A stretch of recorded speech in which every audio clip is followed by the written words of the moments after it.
and welcome to yet another dialogue at the Observer Research Foundation as we all try and navigate and understand our way through our troubled times as the world and India, of course, battle the coronavirus pandemic. Joining us today is Dr. Swati Piramal, public health scientist, vice chairperson of the Piramal Group. And, you know, voices like hers really important today as we try and understand as the public, as lay people, what our needs are, what our understanding is of a public health crisis, and how we can actually work together as communities, as private enterprise to actually improve the situation. So Dr. Piramal, thanks very much for being a part of this conversation. We know you're extremely busy in these times, but we appreciate your taking out the time to speak to us.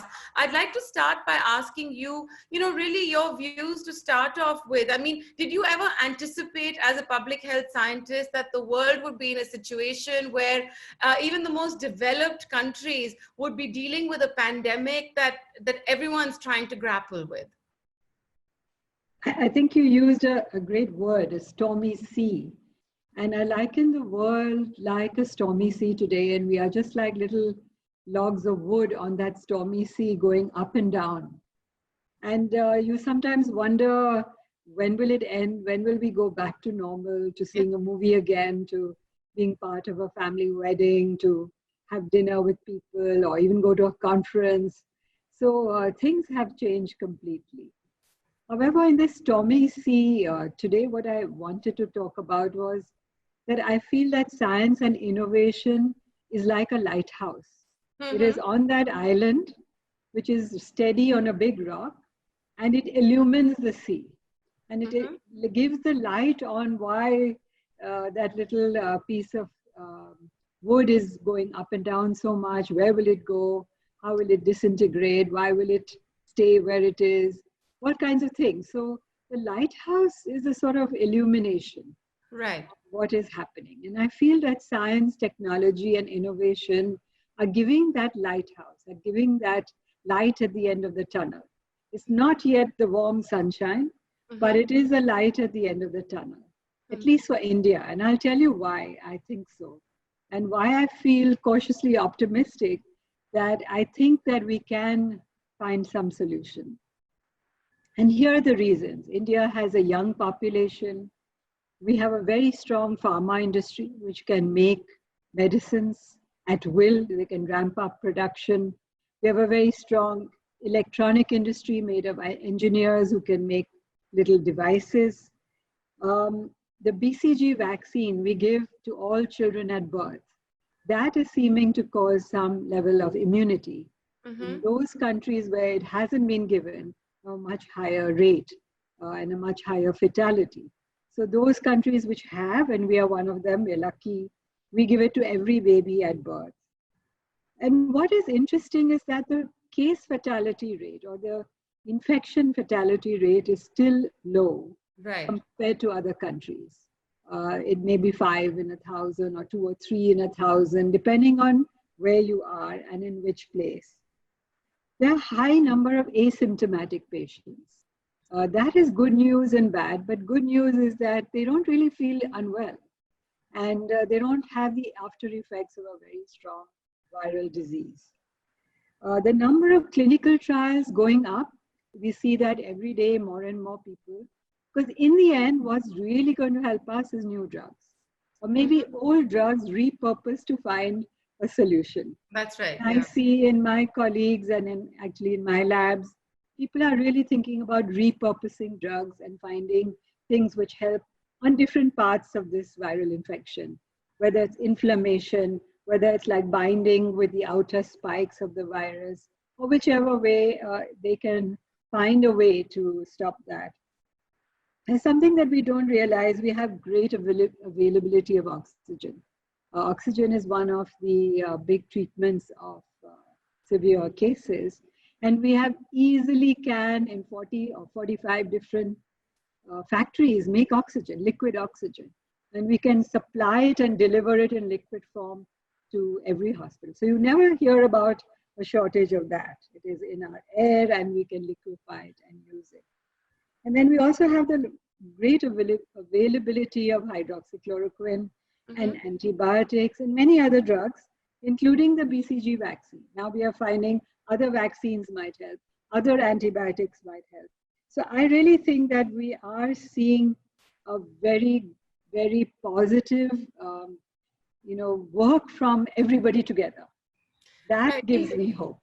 In fact, we're exporting hydrochloroquine as well. I mean, it's a treatment that we're sending out overseas now. That's obviously there are no clinical trials, but it's being worked on and people are using it. They've tested, or at least they've used it on some patients with some positive effects, right?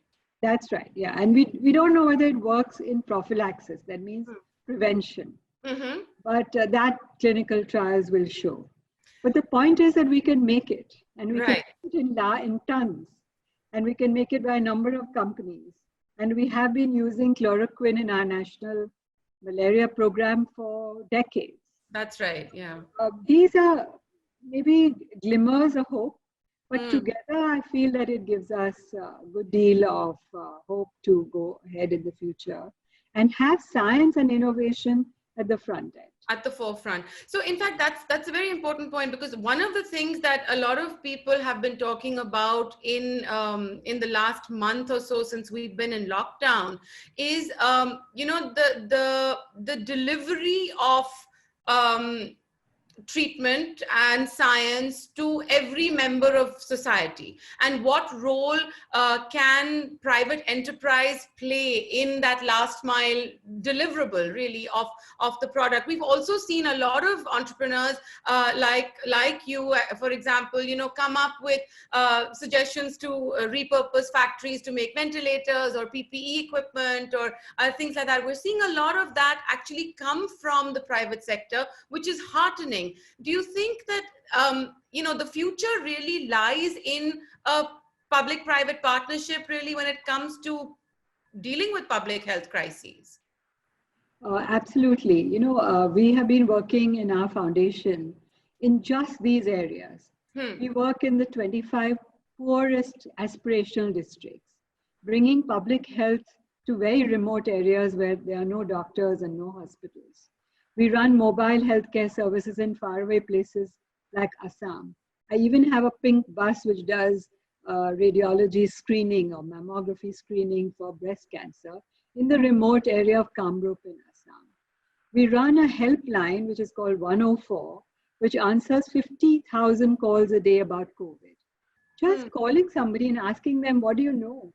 Right. That's a really important asset to give them hope. And many of them feel reassured when they hear a human voice at the end of the phone line. We do around 700,000 people with clean water in 20 states. And we've kept those lines going, even with a contactless button, with a smart card, using technology to get clean water, because clean water is half the battle, as you know. Right. Which helps your immunity. You don't need more bacteria going into the system at this time. So Sarvajal, which is our water NGO, has been working human service at the front line. Of course, we are a pharma company. We supply drugs to 100 countries. And whether it is in India, whether it is in Europe, or whether it is in US, everywhere our frontline people are working very hard to deliver medicines to everybody who needs them. We make critical care medicine, those which you unfortunately need in a hospital or in the ICU. And those must reach that place. So everywhere we are making really human efforts to get that done. Now we look at data. We work with Bill and Gates Foundation, Bill and Melinda Gates Foundation. We work with the Rockefeller Foundation and many other foundations to try to do 1 + 1 = 5. Because we can use data, we can use science, we can call them and say, what was the design of this study? Can you help us? We call universities, we collect data from other parts of the world, and we try to apply it to India. There's a whole group of us which Maharashtra CM called us and said, can you help me? That was all he asked, but all of us got together, exchanged data from everywhere in the world to give him some semblance of what can be done across the world. So these are just some things that we do. our education initiative was training medical workers like medical students about COVID. They had no idea, right? When you're a medical student or you're a nurse student, you've never faced COVID before. And what do you do? How can you quickly be trained? So in 2 days, we ran a whole course with something that we are good at, educating people. So Right. all parts of, and that this is just one company. Like that, there's so many good private sector companies who are doing everything that they can to beat this crisis. And I think that is the lighthouse effect.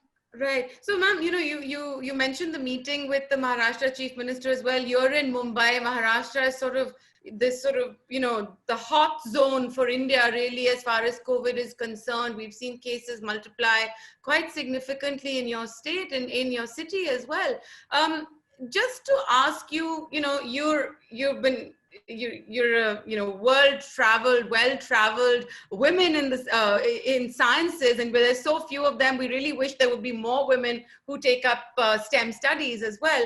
But I would like to ask you, when you look at India's preparedness, and when you look at the state of how healthcare systems in Italy or in the United States have just collapsed under the weight of treating COVID right now, how do you rate our preparedness? I mean, we haven't seen the kinds of numbers as you mentioned, and maybe it's the vaccinations we've had that have some kind of built up immunity and things like that. But I mean, what if, I think the question on everyone's mind is, what if we see a US-like situation, a New York City-like situation? What will we do? Yeah, so I think you had a good point about Mumbai especially. Mumbai is an island city. It works in its mass transit, transports people across. And as you know, transit and airports are the place where you transfer infection. That's right, yeah. And second is that we live in very crowded slums amid high rises. So it's like a mixed urban infrastructure. So one of the things that, again, we and a bunch of philanthropists, including Reliance Foundation, the Amit Chandra Foundation, Anamrita Foundation, we've given something like 69 lakh meals, ready cooked meals, because we presumed that they didn't have the ability to cook it, to all these slum areas. And then we realized that even wasn't enough. So we started giving kits, which included masks and included soap, because they didn't even have that, and which lasts for another 15 days. So I think 70,000 kits, or 70,000 kits were delivered today, and things like that. So I think it's an important lesson of history. If you remember, the Bengal famine took place when the British really eroded everything, and they really became rich and the people became poorer. And then the Bengal famine was the first nail in their coffin. We can't afford to do that as a democracy. There mustn't be anybody who goes hungry. And how can we, get supply chains, cook food in huge vats like this, maybe 1 ton of rice a day. We can't cook that at home. But that's where we use technology and get, these sort of solar energy heating systems into big vats so we can cook large quantities. And so supply chain, technology, distribution, it's like being on a front line of an army. So what we are good at in industry is to get the supply chain going, because we do that for our products. And so we've tried to do that while the government gets its act together. While it was in a crisis, it takes time for them to buy anything. There's a process in which they have to follow. And we said, we can't wait. We've got to make sure nobody goes hungry. And I think that is Bombay's greatness, or Mumbai's greatness, because even if you remember in the past floods we had, and we had, all the terrorist attacks at the Taj, the one thing people did was that they fed their neighbors. And this is maybe an old Indian culture, but it's an important one, because it feels like that we are in this together, and nobody will go hungry. And we are trying to ensure that. So, ma'am, as somebody who's actually making this effort and providing so many meals a day to the people who need it the most and things like that, what do you make of all the there's a whole lot of people who say that social distancing, which is what's mandated as a preventive, as the only real preventive that we have in our hands right now against COVID, that ultimately social distancing is a privilege of those who can actually afford to live in secluded spaces or hide themselves in their homes. But we saw the migrant crisis as soon as the lockdown was announced. How do we convince and how do we communicate down the line to people that, the panic needs to be addressed as well? Because I think a lot of people who decided to leave the big cities were doing it out of panic. So how does a foundation like yours, or how do other civil society actors, in your view, step in and try and fill that gap where the communication line tells people, don't rush, don't leave, try and follow this advice because it's in your best interest and this is where you will stay the safest? Yeah, so we have done some experiments in seeing what works. So in Assam, Assam is one of the states which has a low COVID rate as compared to the country. So we run a helpline called 104. We get 50,000 calls from people who all ask about COVID. Now we do this for the government. So the health minister came online and said, anybody who's traveled from outside, or if you've got people traveling from other states, please phone and ask, where is the nearest healthcare center? Where can you see a doctor? And this worked like magic. It really worked well with 50,000 cases, and people just phoned up and said, we've had somebody come from the US, a child was studying here, and where can we get help? And things like that. So communication is, you can't underdo it. It has to be communicate. So look at what we did in migrant workers also, feeding them, telling them not to panic. And some states have done it very well. Let's take Kerala. Kerala has managed to flatten the curve by over communicating with everybody and really telling them about this disease, what it's about. It's not about politics today. It's about our lives. That's right. And just explaining that in a very simple way, very effective way. I think we are doing this 104 in about 8 states. And some of them are so remote. They're not like Mumbai with their hospitals. They don't have any medical centers. I was helping a patient in Mayapur, Bengal yesterday, just get to a doctor. And it was just interesting to see how people just panic, and just hearing a voice, they said, I feel now I'm not alone. So I think that private sector can get all these things. Yeah, in fact, that's a very important point that you've raised as well, because, when we talk about disparities within the country in general, I mean, I think even in the delivery of healthcare, the sort of urban-rural divide is something that is a real challenge for people in the public health sector as well. And so what would the last mile sort of person be apart from the helplines? How would you go about actually connecting the person to the closest doctor, or the closest treatment protocol, or the closest vaccination center as and when that happens? Is there a plan afoot for something like that? Yeah, we've been doing this for a long time, actually over 2 decades, where we run a mobile health service to every village in a state. And sometimes it is like every Monday I'll go to village A, and then I'll come again next Monday. And I have to make sure that that is done 100% of the time.